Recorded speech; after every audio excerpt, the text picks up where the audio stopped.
America के धरती से जोहार दोस्तों। 0 डिग्री के इस कड़ाके ठंड के बीच एसडीओ मतलब स्टेट डिपार्टमेंट ऑफ ऑफिशियल जो होता है यहाँ अमेरिका का, उन्होंने एक बहुत बड़ी अच्छी खबर दी है कि जो डोमेस्टिक वर्कर होते हैं उनके लिए एक फास्ट ट्रैक वीज़ा प्रोसेस की प्रक्रिया ला रहे हैं, जिसमें 20,000 लोगों को जो वीज़ा है उसके लिए अब बाहर जाना नहीं पड़ेगा। और इसका सबसे बड़ा फ़ायदा जो है वो यहाँ पर जो इंडियन लोग रहते हैं अमेरिका में उनके लिए है, और साथ ही आने वाले समय भी जो इंडियन लोग हैं उनके लिए खासकर ये बहुत फ़ायदे का होने वाला है। तो आज के इस वीडियो में इसी वीज़ा प्रोसेस के बारे में, ये जो फास्ट ट्रैक प्रोसेस का प्रक्रिया जो आने वाला है उसी के बारे में बताने वाला हूँ। मेरे पीछे धूप दिख रही होगी, लेकिन ये धूप में भी इतने कड़ाके की ठंड है कि बता नहीं सकते। 0 डिग्री लगभग तापमान है।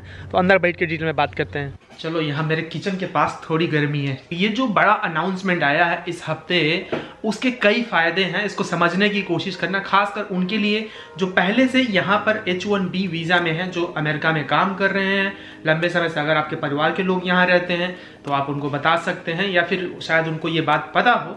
और लेकिन इसमें एक और ज़रूरी बात और इम्पॉर्टेंट बात ये थी कि आने वाले समय में कुछ और जो अपडेट्स आने वाले हैं, जो दूसरे वीज़ा कैटेगरी है, न सिर्फ H1B वीज़ा कैटेगरी बल्कि दूसरे वीज़ा कैटेगरी, उनके लिए भी फ़ायदे का हो सकता है।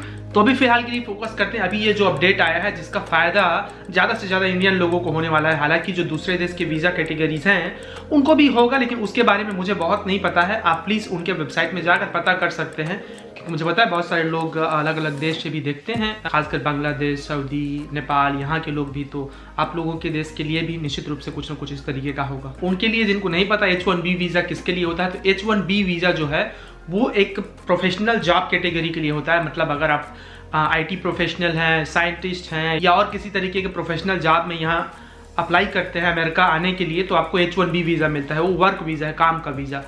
और ये वीज़ा जो है वो आपको 3 साल के लिए मिलता है, फिर आपको एक्सटेंड कराना पड़ता है। तो उसकी एक प्रक्रिया होती है, और उनको यहाँ का नागरिक बनने में या यहाँ का रेजिडेंट पाने में, ग्रीन कार्ड पाने में बहुत लंबा समय लगता है। तो पहले होता क्या था कि अगर आप यहाँ पे रह रहे थे और आपको रिन्यू कराना था आपकी वीज़ा को, तो आपको वापस, अगर आप इंडिया से हैं या बांग्लादेश से हैं या जहाँ से भी हैं, आपको वापस अपने देश जाना पड़ता था और वहाँ जाके आपको रिन्यू कराना पड़ता था। कई बार उसको वो लोग जब स्टाम्प लगवाने जाते थे ना, तो बहुत लंबे समय तक क्या हो जाता था कि वो अटक जाते थे वहीं पर।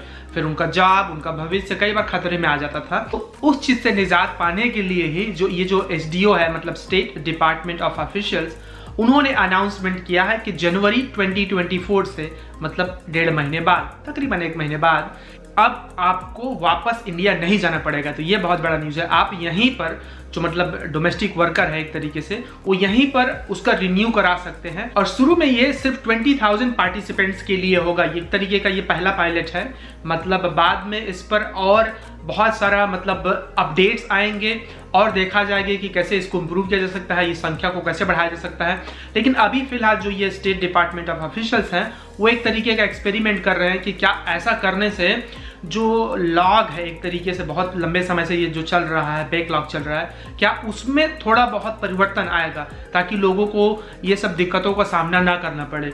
और ये बात जब इंडियन गवर्नमेंट यहाँ विजिट कर रही थी लास्ट जून में, तभी मतलब ये इस बात पर चर्चा भी हुई थी। तो वो भी थोड़ा सा एक शायद बात हो कि उनके बीच में आपस में कुछ डील हुआ हो, जिससे जो इंडियन वर्कर हैं यहाँ काम करते हैं उनको कुछ फायदा पहुंच सके। जूली स्टफ, जो कि सेक्रेटरी है काउंसिल अफेयर का, उसने ये एक तरीके से घोषणा की है कि ये हम एक्सपेरिमेंट के रूप में देखना चाहते हैं इसको, कि ये जो कॉन्सेप्ट है वो किस तरीके से काम करेगा। और फिर इसका अगर ये ठीक से काम किया तो इसकी संख्या, जैसे मैंने बताया, वो बढ़ा दी जाएगी। और इसका पता आने वाले कुछ 2 महीने में लगभग पता चलेगा। जनवरी फरवरी में ये लागू होगा, और ये किस तरीके से काम करता है उसके आधार पर फिर तय करेंगे कि क्या इसको दूसरे जो वीज़ा कैटेगरीज हैं उस पर भी अप्लाई किया जाए, ताकि उस वीज़ा कैटेगरी में भी लोगों को फायदा पहुंच सके, उनको वापस न जाना पड़े। तो वो अपडेट्स आने वाले वीडियोस में मैं दूंगा, या फिर आप उनके वेबसाइट में जाकर भी लगातार अपडेट देखते रह सकते हैं। वैसे नए आए होंगे आप मेरे चैनल में, तो मैं यहाँ अमेरिका के बॉस्टन शहर में रहता हूँ बहुत सालों से, यहाँ प्रोफेशनल जॉब करता हूँ,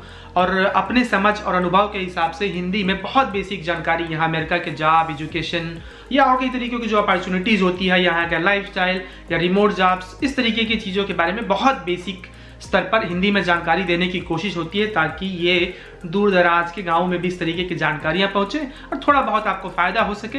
तो चैनल से जुड़ना जरूर, और जुड़ भी गए हो तो बेल आइकन को दबा दिए रहना, ताकि हर हफ्ते ये जो अपडेट्स हैं उसकी खबर आप तक पहुंचते रहे और हम ऐसे एक दूसरे के साथ जुड़े रहें। तो ये जो 20,000 पार्टिसिपेंट्स हैं जिनको फास्ट ट्रैक वीज़ा प्रोसेस का फ़ायदा मिल सकता है, उसके बारे में बहुत डिटेल अभी जारी नहीं किया गया है कि उसकी प्रक्रिया क्या होगी, कैसे पूरा डिटेल होगा, ये तमाम चीज़ें इसके भी अपडेट के लिए वेट करना पड़ेगा। लेकिन निश्चित रूप से ये जो डिसीजन आया है वो बहुत बड़ी बात है, क्योंकि बहुत पछड़ा था उसमें। और इसका सबसे बड़ा जो नुकसान है एक तरीके से, क्योंकि फ़ायदा उन्हीं को लोगों को होने वाला, इंडियन लोगों को ही था, कि बहुत सारे जो इंडियन लोग हैं वो H1B वीज़ा में यहाँ अमेरिका में काम करते हैं, खासकर IT इंडस्ट्री में, कंप्यूटर की इंडस्ट्री में, या फिर बहुत सारे जो साइंटिस्ट हैं वो लोग भी, या रिसर्चर हैं।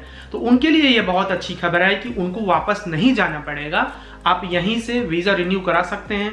डिटेल आप उनके वेबसाइट में जाके देख सकते हैं। और फिर इस तरीके का जब स्कीम आता है तो उसका मतलब ये होता है कि वो जो दूसरे वीज़ा कैटेगरीज हैं, मान लो चाहे वो लेबर का वीज़ा हो, या फिर स्टूडेंट वीज़ा हो, या टूरिस्ट वीज़ा हो, उन तमाम वीज़ास पर भी अगर इसका रिजल्ट बहुत अच्छा आता है तो उस पर भी वो असर दिखेगा। और असर दिखा और थोड़ा बहुत परिवर्तन हुआ तो उसकी जानकारी भी आगे मिलती रहेगी। तो आज के वीडियो में बस इतना ही, बस ये जरूरी अपडेट आप लोगों को देना था। बाकी अगले वीडियो में मिलते हैं अमेरिका की किसी नई जगह को दिखाते हुए, कुछ नई कहानियों का हिस्सा बनते हुए, या फिर जो भी जितने भी जो वीज़ा, इमिग्रेशन, इस तरीके के संबंधित जानकारियाँ हैं, किसी भी अपॉर्चुनिटी से संबंधित, वो सब आप लोगों के साथ शेयर करते हुए। वीडियो और चैनल में बने रहने के लिए बहुत शुक्रिया। जोहार। Good luck for your visa process.